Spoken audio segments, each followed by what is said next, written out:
College में क्या था ना, कॉलेज में तुम्हारे साथ भी ऐसा होगा कि तुम्हारे ग्रुप में ना एक दोस्त ऐसा होगा अक्सर, ठीक है, जो बहुत सबसे पहले छोरियों से जाके बात करता है, ठीक है, और सबसे पहले जाके उनसे दोस्ती करता है, ठीक है। अब क्या वक्त बदल रहा है, हमारे टाइम पे क्या हुआ करता था, लड़का लड़की कभी दोस्त नहीं हुआ करते थे हमारे टाइम पे, ठीक है। लेकिन अब जो है, अब वक्त बदल चुका है, अब तो भैया लड़का लड़की दोस्त भी हो सकते हैं, ठीक है। तो मुझे याद है, मेरे टाइम की बात है, हमारे टाइम की, हमारा एक दोस्त था। अब भाई साहब उसने जो है सेटिंग कर ली, सेटिंग करने के बाद इतने भाव बढ़ गए उसके, भाई साहब बात ही नहीं कर रहा था हमसे वो, मतलब ग्रुप को छोड़ के रात में फोन लेके बाहर चला जाता था बात करने में, गुटरा गुट लगा पड़ा है पूरी रात बात करने में, ठीक है। और बाप भाव नहीं देता था भाई हमको, वो मैंने कहा भाई ये मतलब गजब हो गया यार भाई साहब, है कोई बात नहीं।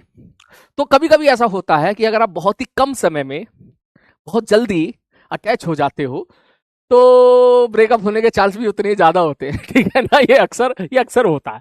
तो उस बेचारे की जो प्रेम कहानी थी, बस ज्यादा दिन नहीं, बस मुश्किल से 20 दिन चल पाई, ठीक है। और 20 दिन में ही भाई साहब उसका ब्रेकअप हो गया, लौंडा डिप्रेशन में आ गया, होता ही है कॉलेज में। तो अब ऐसे टाइम पे सबसे कमीने होते हैं उसके दोस्त, जैसे कि हम हुआ करते थे, ठीक है ना। अब चाहे अब दोस्त है तो भैया मरहम भी हम ही लगाएंगे, ठीक है, और मजे भी हम ही लेंगे, ठीक है ना। वो सुना ना, क्या खूब किया तुमने मेरे जख्मों का इलाज, और मरहम भी लगाया तो कांटों की नोक से, ठीक है। तो उसी प्रकार से भैया तो हम भी क्या किया करते थे, कांटों की नोक से उसको जो है मरहम लगाया करते थे। ये प्रोसेस जो है तकरीबन 3-4 महीने चलता है, क्योंकि एक ब्रेकअप से बाहर आने में 3 से 4 महीने या कभी कभी 3 से 4 साल लग जाते हैं। तो हम, अब भैया उसने जब हमको इतना भाव दिखाया था, तो हम भी उससे खूब मजे लेंगे, जाहिर सी बात है। तो इत्तेफाक से उस मेरे मित्र की ब्रांच और मेरी ब्रांच एक ही थी, और उस लड़की की भी ब्रांच वही थी।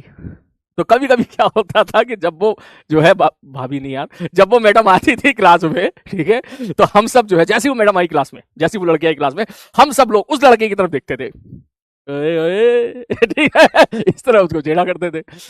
तो भैया शुरू में हमको लगा कि वो सख्त लौंडा है, लेकिन एक बार मैंने भी नोटिस करा कि वो भी ना नजरें घुमा घुमा के देख रहा होता था, मान लो वो आई ना, तो देख रहा है तो,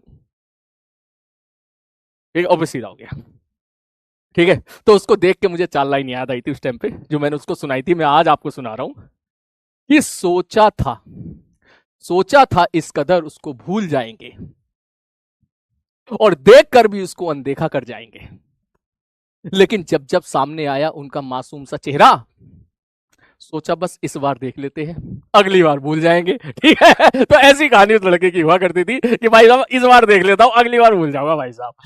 चलो, क्लियर है, क्लियर है, लिख ले भाई। सर आप कौन से कॉलेज में थे? NIT Trichy, NIT Trichy EC branch, electronics and communication engineering. हाँ सर, आयुषी वाली स्टोरी सुनाओ ना, रुक गए पढ़ाई कर पहले, ठीक है। लेकिन हाँ, तेरे बैच में मैं सुनाऊंगा जरूर, तेरे बैच में सुनाऊंगा जरूर, अभी नहीं लेकिन जरूर सुनाऊंगा किसी दिन, ठीक है। तू पहले इसको लिख ले, लिख लिया है, चलो अब आगे बढ़े, ठीक है। अब तू इसको लिख, अब तू ये मत लिख, सीधा ये लिख बढ़िया तरीके से, स्टार डाल के लिख, लिखो।